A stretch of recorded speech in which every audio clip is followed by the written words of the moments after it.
Assalamualaikum warahmatullahi wabarakatuh. Saya Umi Afifah. Saya ingin menjelaskan tentang pemikiran filsafat pendidikan Islam Ibnu Khaldun. Biografi Ibnu Khaldun. Beliau adalah Waliuddin Abdurrahman bin Muhammad bin Khaldun. Biasa dipanggil dengan Abu Zaid. Beliau lahir di Tunisia pada tanggal 1 Ramadan 732 Hijriah atau sama dengan 27 Mei 1332 Masehi. Beliau wafat pada tanggal 19 Maret 1406 Masehi atau 25 Ramadan 808 Hijriah. Beliau meninggal di Mesir. Di usia beliau yang ke-74, beliau dikenal sebagai sejarawan dan bapak sosiologi Islam. Beliau banyak meninggalkan karya-karya ilmiah yang sering dijadikan rujukan sampai sekarang. Karya-karya Ibnu Khaldun. Yang pertama, Kitab Muqaddimah merupakan buku dari Kitab Al-Ibar yang merupakan inti dari seluruh persoalan. Temanya gejala sosial dan sejarah. Yang kedua, Kitab Al-Ibar wal Diwan Al-Mubtada wa Al-Khobar fil Ayyam Al-A'rab Qa Al-Ajma wa Al-Barbar wa Man As-Sorum min Zawi As-Sultan Al-Akbar. Yang ketiga, Kitab Al-Ta'rif bi Ibni Khaldun wa Rihlatuhu Syarqan wa Gharban. Yang keempat, Lubab Al-Mushal fi Usuluddin. Ilmu pengetahuan perspektif Ibnu Khaldun. Yang pertama, ilmu pengetahuan dan pendidikan. Menurut beliau, pendidikan merupakan gejala sosial yang menjadi ciri khas dan watak manusia. Lewat pendidikan tersebut, manusia akan mendapatkan ilmu. Bekal dan kemampuan berpikir yang dimiliki manusia adalah modal untuk menyongsong hidup yang lebih baik. Manusia dibekali akal untuk berpikir, menentukan kebijakan langkahnya. Dengan apa yang ingin diketahui disebut proses belajar dan mengajar atau pendidikan. Yang kedua, perkembangan ilmu pengetahuan berasal dari percampuran peradaban dan kebudayaan. Seperti yang telah disampaikan bahwa tabiat akal adalah memikirkan apa yang ditangkap lewat indera. Peradaban dan budaya yang telah berlaku di masyarakat adalah sasaran utama sebagai hasil tangkapan indera. Budaya dan peradaban yang baru akan menjadi modal baru untuk akal berpikir dan akan menarik pemikiran baru yang akan memunculkan ilmu baru lagi. Ibnu Khaldun adalah seorang tokoh yang dibesarkan dalam aneka ragam budaya masyarakat. Beliau berpetualangan ke beberapa negeri dan belajar kepada banyak ulama. Petualangan beliau membentuk pemikiran yang multikultur. Metode mengajar ada 7 prinsip utama yang dikemukakan oleh Ibnu Khaldun, yaitu 1. Prinsip berangsur-angsur. Yang kedua, prinsip pengenalan umum sebagai penjelasan. Yang ketiga, prinsip kontinuitas. Yang keempat, memperhatikan bakat dan kemampuan peserta didik. Yang kelima, tidak mencampurkan materi yang bikin bingung. 6. Menghindari kekerasan. 7. Menumbuhkan skill dengan cara mengulang-ulang dan memperbanyak contoh dan pembiasaan. Ilmu pengetahuan perspektif Ibnu Khaldun. Yang keempat, pendidik. Seorang pendidik bertanggung jawab mengarahkan jalannya proses belajar mengajar. Seorang pendidik tidak boleh memaksakan dengan satu metode atau bahasa pengantar untuk menjelaskan peserta didik. Bisa jadi sebagian peserta didik yang lain akan bisa memahami materi dengan metode dan bahasa yang lain.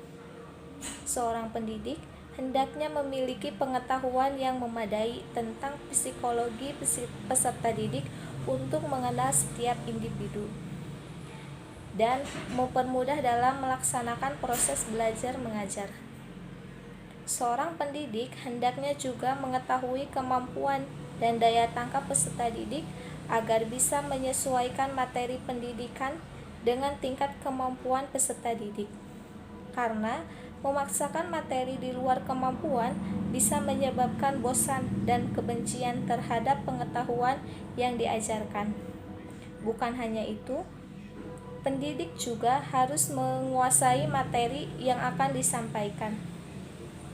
Semakin baik penguasaan materi, sangat membantu dalam penyampaian materi dan pemilihan materi yang akan disampaikan kepada peserta didik.